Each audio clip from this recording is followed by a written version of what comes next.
All right, so you've got over the weekend to continue working on homework number 9. And on Monday, we introduced the need for benefit cost analysis.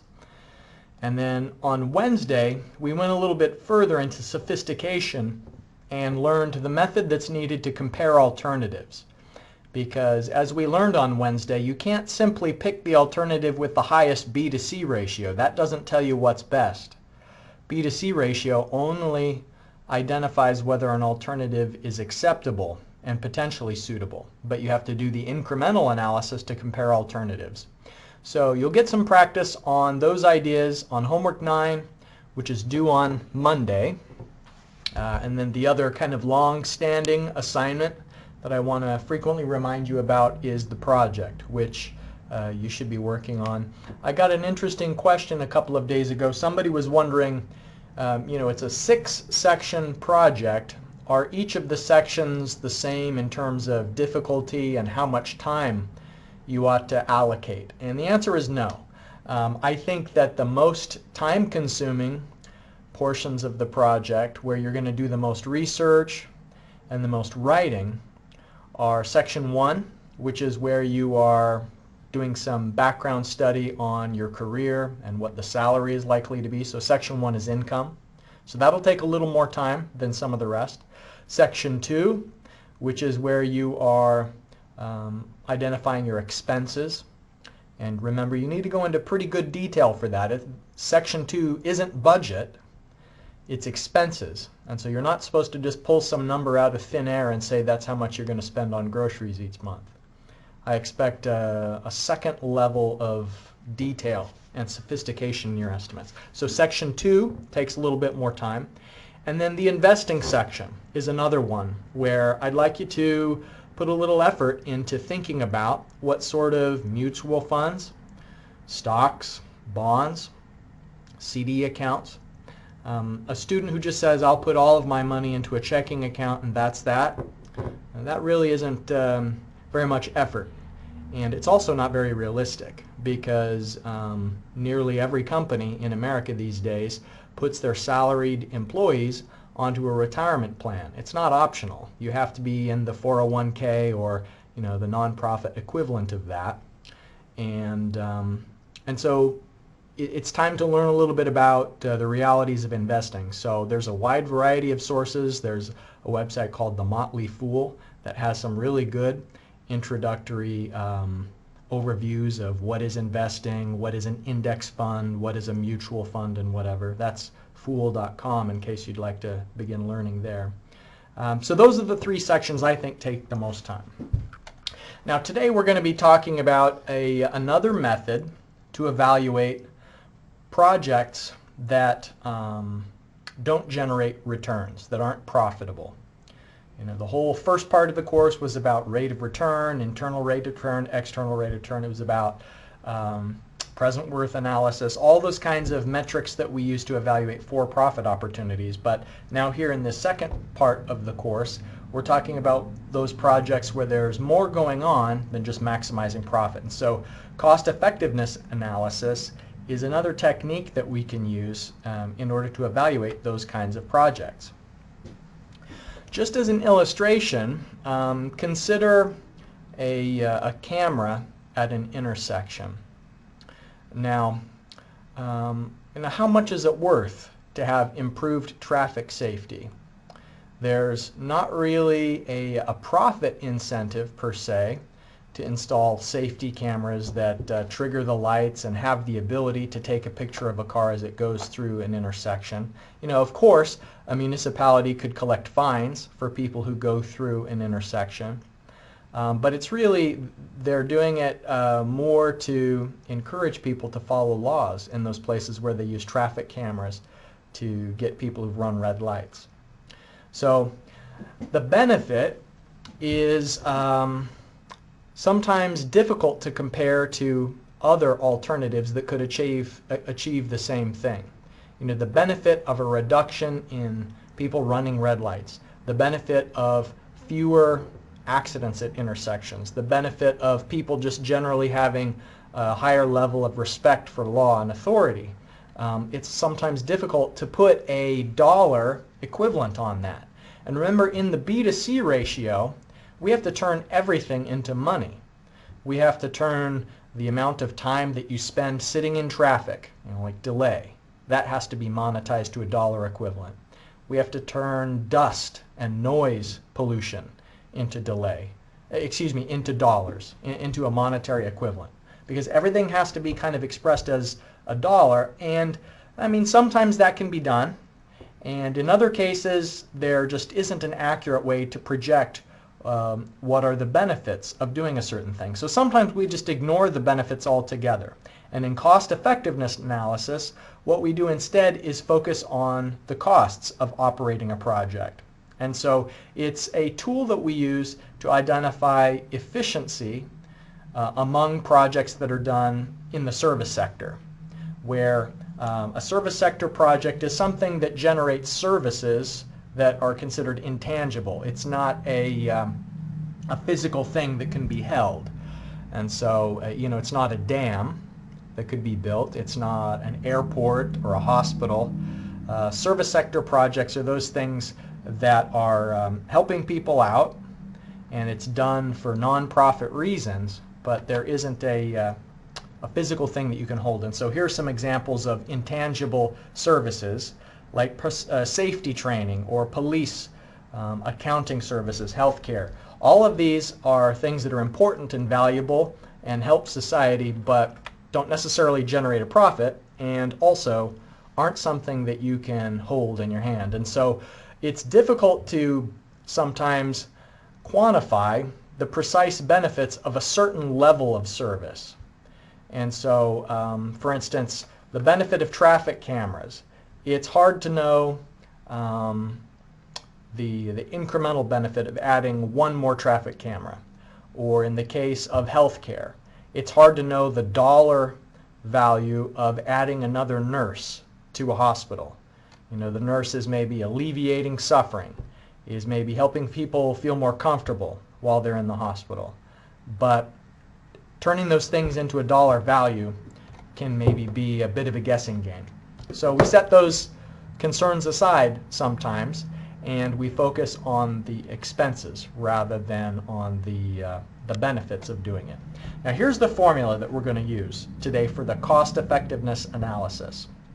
The ratio that we calculate, the cost effectiveness ratio, is you put all of the costs in the numerator, and then you have some measure of effectiveness in the denominator. And that's not benefits in a dollar sense, but it is something like how many hours does it take to do a certain task. I'll show you some examples of what I mean, but what we're looking at is costs and then a measure of how much work is being done in a period of time.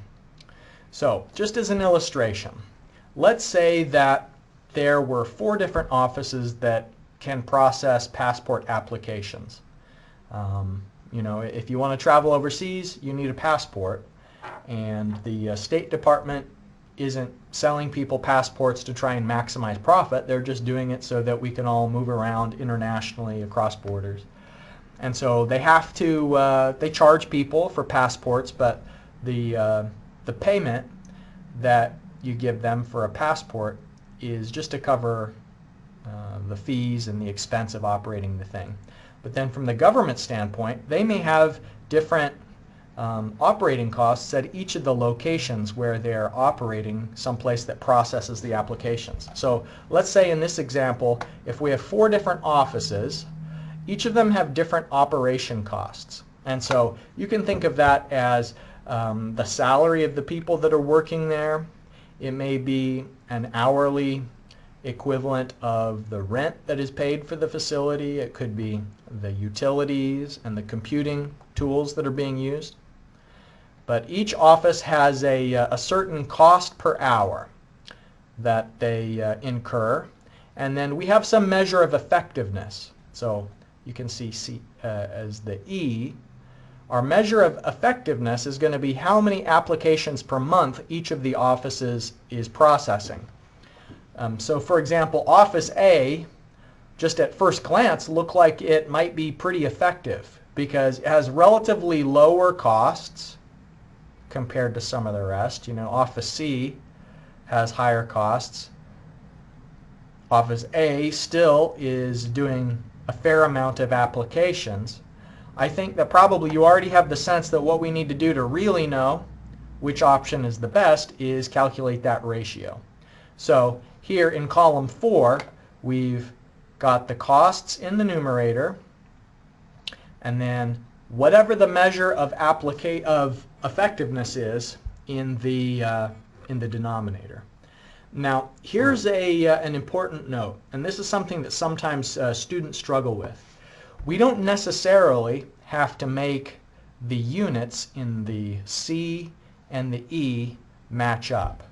So you'll notice that there's units of time in the cost that's hours, and units of time in the effectiveness that's months. We could convert this applications per month into applications per hour. We could, and maybe there's some benefit in doing that. But we don't necessarily have to. We can still identify which office is the most efficient by simply minimizing the C to E ratio. So take a look. Which office is best? Okay, so there are two extremes. There's B at one end of the spectrum that has the lowest, and then there's D that has the highest. And so which office is best? Which extreme do we want? Anyone willing to venture a guess?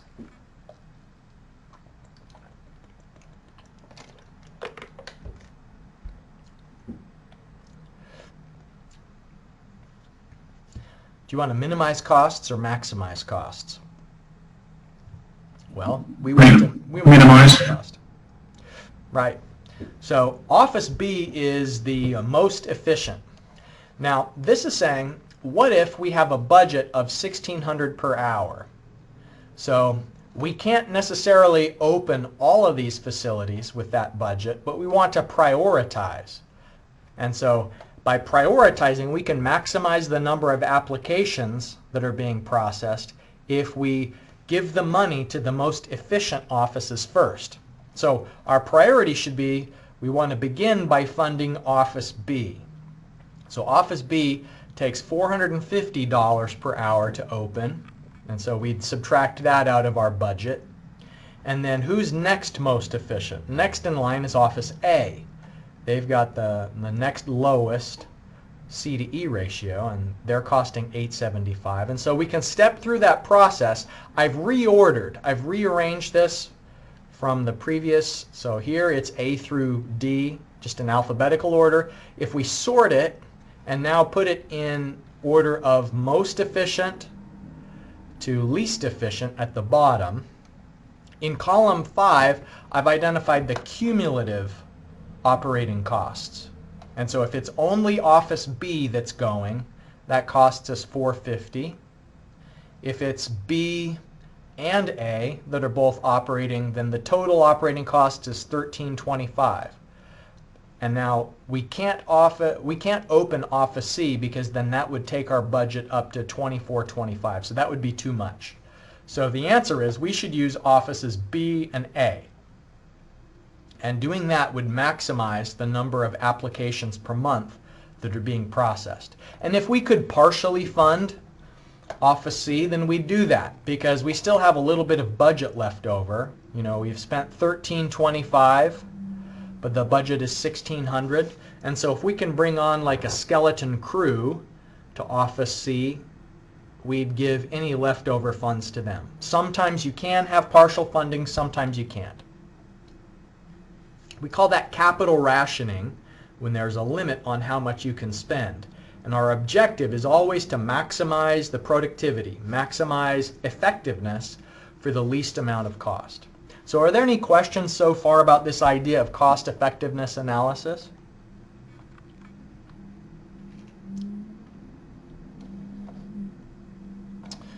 All right. Well, here is today's in-class exercise. Let me bring it up as a Word document because sometimes that's a little bit more clear.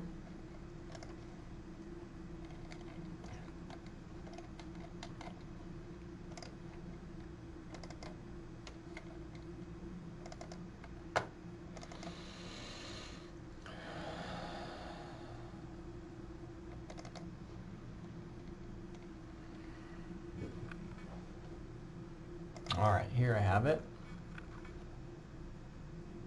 Okay, so what we're trying to do is we're trying to minimize poaching in this hypothetical. Okay, this hypothetical says, what if we are a wildlife protection foundation, and so we're going to be donating money to try and reduce poaching of endangered gorillas. So we're going to spend $5 million a year. That's our budget limit. That's our capital rationing, $5 million per year. Okay. So we have several different options. You can see each of these different non-governmental organizations.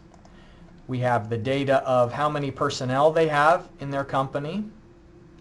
We know the cost per person per year for that organization. And so the total cost, of course, would be how many people they have multiplied by the cost per person per year. That's how we can calculate the total cost. Now here's the measure of effectiveness. It's just the poachers arrested per year. And so the CER is going to be the costs, meaning total costs, divided by the effectiveness. Okay, so you can do these calculations by hand and your calculator. Or if you prefer, you can use Microsoft Excel. But what I'd like you to do is calculate the CER for each organization and then interpret that data to identify which one is the most effective. Remember, our criteria is we want to maximize effectiveness and minimize cost. So which of these is most effective? Who's doing the best job? And then in question C, we're saying we have a $5 million budget limitation. So similar to what I just went through with you in this illustration, we've got capital rationing in play. So we want to sort from most effective to least effective and find out how many poachers per year can be arrested if we don't do partial funding. So, with the 5 million limit, which organization should we choose? We won't be able to do all of them. I'll give you that hint. We can't do all of them because the costs would be too high. We can't afford it with 5 million as our limit. I'm going to put you in the breakout groups because this is the sort of thing that you can discuss with each other, check answers, and you don't necessarily need to do this with Excel. I don't have any template file for you. It, I think, should be pretty obvious if you're going to set it up on Excel what you need to do, but just crunching the numbers by hand, that's absolutely fine as well. So give me just a moment to push you to those breakout rooms, and hopefully you can get a nice conversation going with your classmates and figure out how to save the most gorillas. Okay, let me pull up my Excel solution. The first thing that I did was I calculated the cost for each organization. Zoom in a bit. All right. Here we have it at the top. Okay, so the total cost for each organization is just the personnel, so that's how many people they have on staff, and the salary. We assume that they don't have any other costs other than the salary costs. So for example, Save the Forest needs $3.7 million, whereas Habitat XP only spends $168,000 per year. So that's their total cost per year. Now here's their effectiveness measure, and the CER is the costs in the numerator, effectiveness in the denominator. So here you can see the formula that I've done is this column D divided by column E. So by far the most efficient organization out there is Habitat XP because you're only spending $2,154 per poacher that you arrest when you're funding Habitat XP. But if you give money to Gorilla Watch, they need $36,706 in order to arrest a poacher. So they're 10 times less efficient than Habitat XP, more than 10 times less efficient.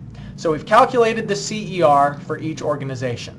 Now when it comes to the budget limit, what we need to do is put it in order of best at the top, worst at the bottom. And that's what I've done in this next table. I've got our best favorite option, Habitat XP, at the top, then Helping Hands, Save the Forest, and so on.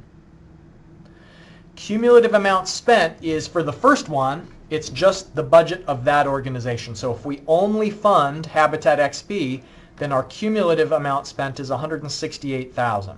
But if we fund option C and option A, then our total amount spent is going to be both of these. And so that's what cumulative amount spent is it's the previous cumulative amount spent plus whatever new added cost there is for this alternative. So we spend $766,000 if we do option C and option A. So we're not even close to our limit of $5 million yet.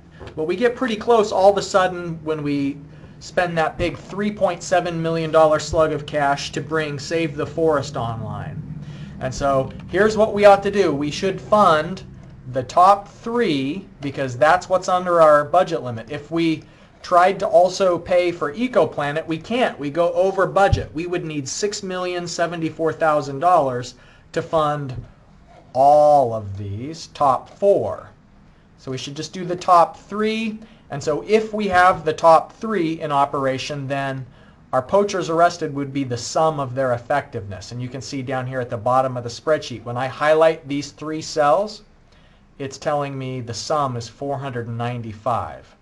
And that's the answer of how many poachers would be arrested each year if you fund those three organizations and if our past trends carry forward into the future year. Does anybody have questions about this technique or about the specific numbers that I've showed you here on the screen?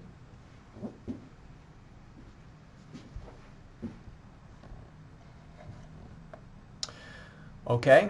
If there are no questions about the in-class exercise, we have a moment that you could ask questions about the project. If there's anything that's been on your mind about how to do the project or anything like that, I'd be glad to address that right now. I have a question. Please go ahead. So say if I'm working for the state, they put money, they take money out of your salary for your retirement. That's but right.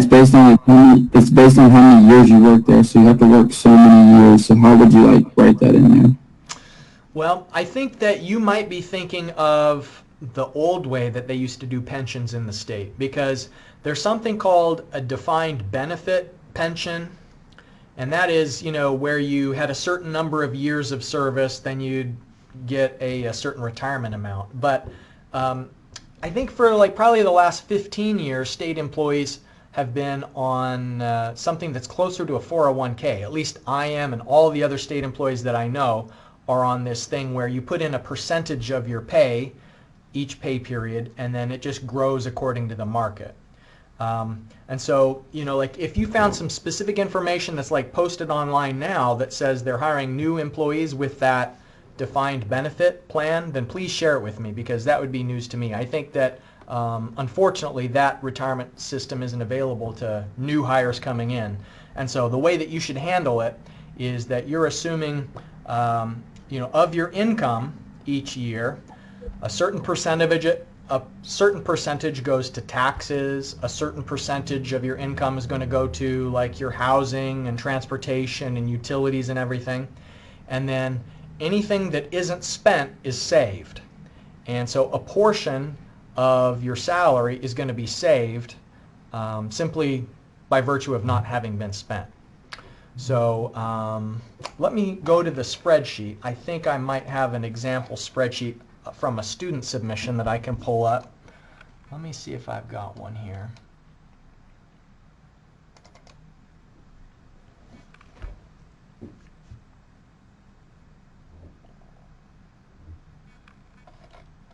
All right.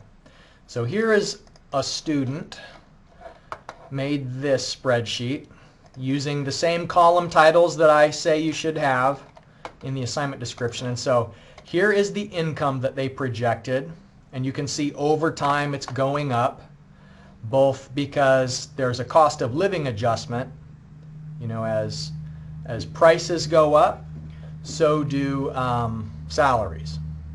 And so the expenses are going up by 1.8% each year simply because of inflation, and so is salary. But then there's sometimes these bigger jumps that aren't aren't necessarily tied to just a percentage. You'll notice that it goes from 45,000 to 50,000. That's not 1.8% difference. That's because I think the person assumed that they're getting married in that year. So now their expenses are higher because they've got a new family member. And then it looks like from here to here, that big sudden jump is probably they assumed having a kid. So there's income, expenses, and then the amount that you save each year is just the difference between the income and the expenses. And so you won't, in the spreadsheet, necessarily have to account for like what kind of an account, whether it's a 401k or a Roth IRA. You don't have to work that into your amount saved, but what you do need to know is you need to do some research to find out what is your rate of return going to be. Or you don't know, you don't have a crystal ball, you can't foretell the future, but you can look at what the past performance has been and then extrapolate into the future. So you can look up data on what's the past performance of a stock portfolio, what's the past performance of a bond portfolio, and so on. So just to get back to your original question about like a certain number of years of service, I think if you have some specific reference you want me to take a look at, send me an email with that, because I'd be glad to have a look and let you know. Okay, thank you. All right, well, everybody, let's just take one last look at these announcements. Remember, you've got an assignment on your plate that's due Monday at noon. So you should be working on that over the weekend, and you can let me know if you've got any questions. But that's it for today. I'll see you in class on Monday. Bye, everybody.